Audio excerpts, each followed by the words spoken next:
आज हम NCERT text book class 9 का एक्सरसाइज 1.3 सॉल्व करने वाले हैं। 1.3 का question number 3 and 4 number systems. Question है number 3 question, express the following in the form of p by q where p and q are integers and q not equal 0। तो यहाँ पे जो डेसिमल नंबर दिए गए हैं उनको p by q फॉर्म में लाना है, जहां की p एंड q इंटीजर है एंड q नॉट इक्वल 0। तो पहला क्वेश्चन है 0.6। तो 0.6 के ऊपर अगर बार दिया हुआ है, इसका मतलब ये होता है कि 0.666 इस तरह से ही आएगा, नॉन टर्मिनेटिंग। यही कारण है कि इसके ऊपर बार दिया हुआ है। तो इसको करने के लिए सबसे पहले हम ये करते हैं कि लेट x इक्वल 0.666। अब मल्टीप्लाइंग बोथ साइड बाई 10। अगर हम दोनों साइड को 10 से मल्टीप्लाई करें तो क्या होगा? x को 10 से मल्टीप्लाई करने से 10x हो जाएगा, और इसको 10 से मल्टीप्लाई करने से तब क्या होगा? ये पॉइंट 1 स्टेप यहां पे आ जाएगा, यानी कि ये हो जाएगा 6.66 हो जाएगा। तो x इक्वल 0.66, इसको हम पहला इक्वेशन मान लेते हैं और इसको इक्वेशन नंबर 2। अब ये दोनों इक्वेशन को हम माइनस कर देते हैं। सब्ट्रैक्टिंग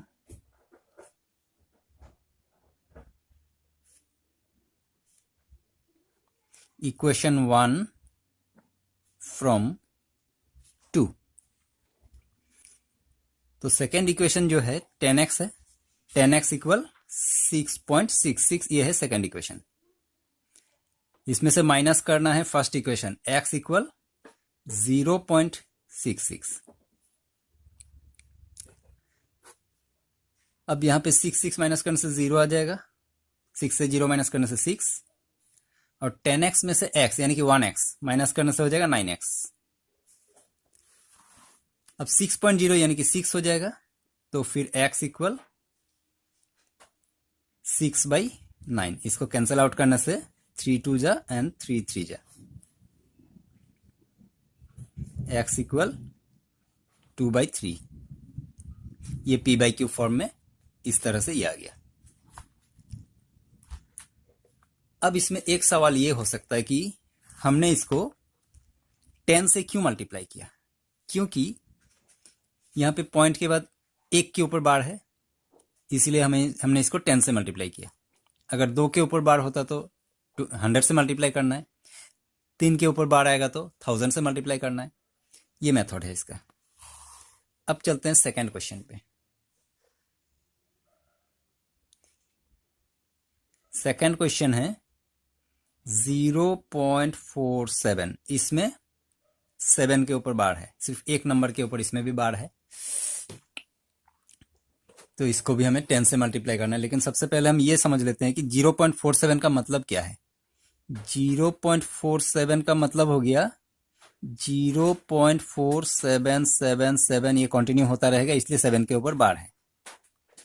अब let x equal 0.4777 multiplying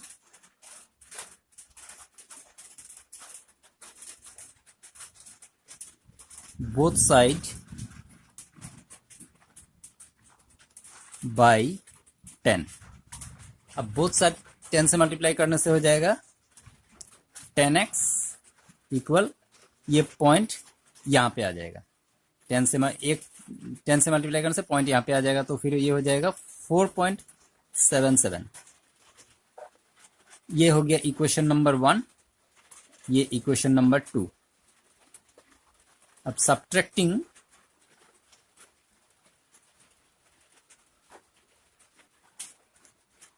equation 1 from 2, फिर से वही करना है, सब्ट्रैक्ट करना है। इक्वेशन 2 हो गया 10x इक्वल 4.77 और 1 हो गया x इक्वल 0.47।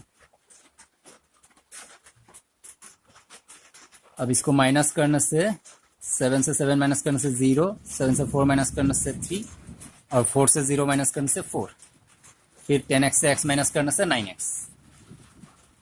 तो x इक्वल 4.3/9। अब ये पॉइंट को कैंसिल करने के लिए हम इसमें ये करते हैं 4.3/9 इंटू 10 करते हैं, ऊपर नीचे दोनों में 10 मल्टीप्लाई कर देने से तब ये हो जाएगा 4.3 इंटू 10 43, 9 10 जा 90, यानी कि इसका p/q फॉर्म आ गया 43/90। अब क्वेश्चन नंबर 3 है 0.001। अब इसमें तीनों के ऊपर बार है, तो तीनों के ऊपर बार है यानी कि ये इस तरह से हो जाएगा 0.001 का मतलब हो जाएगा 0.001001, इस तरह से रिपीट होता रहेगा ये। तो फिर हम ये मान लेते हैं कि x इक्वल 0.001001, फिर मल्टीप्लाइंग बोथ साइड बाई 10 करने पे हो जाएगा 1000 मल्टीप्लाइंग बोथ साइड बाई 1000 करने पे x को ना 1000 मल्टीप्लाई करने से 1000x और इसको 1000 मल्टीप्लाई करने से, क्योंकि 1000 में 3 जीरो है तो पॉइंट 3 स्टेप आगे चला जाएगा, यानी कि 001। तो 00 लिखने की जरूरत नहीं, 1.001 हो जाएगा ये इक्वेशन नंबर 1 और ये इक्वेशन नंबर 2। फिर subtracting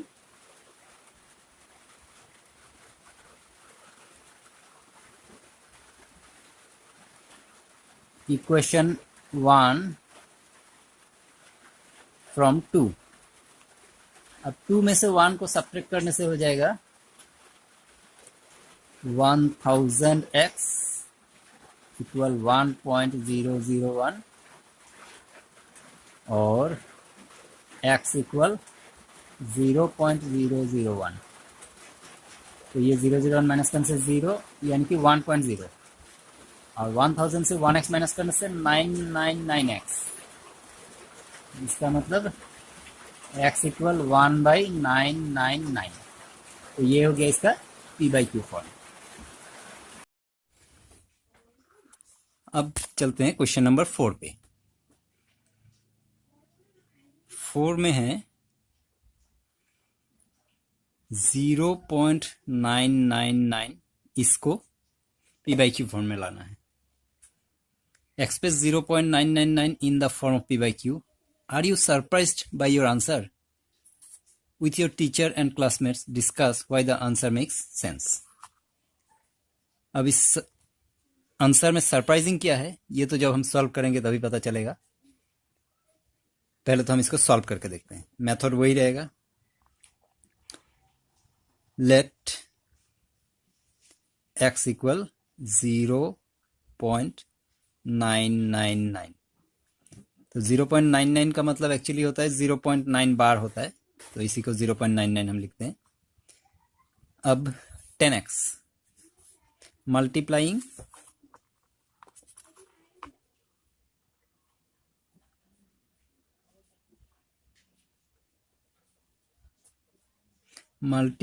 both side by 10।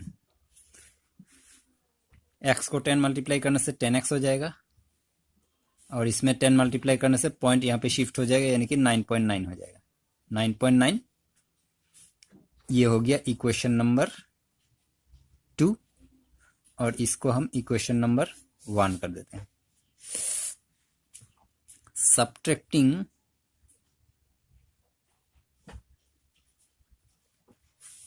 Equation 1 from 2।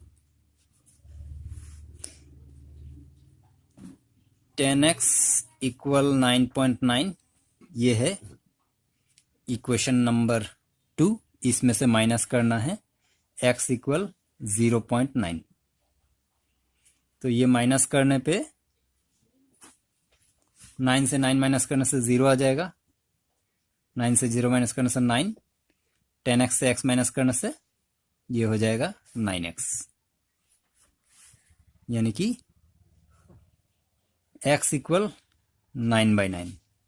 अब 9/9 को कैंसिल आउट करने से आंसर आ जाएगा 1, x इक्वल 1।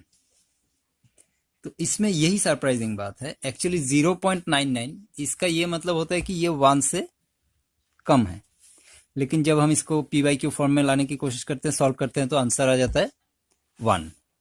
तो ऐसा इसलिए है क्योंकि ये 0.99 1 के बहुत ही करीब है। इसको हम जितना आगे कंटिन्यू करते जाएंगे ये उतना 1 के करीब जाएगा। तो अब जब हम 0.3 को सॉल्व करते हैं तब ये हो जाता है 3/9।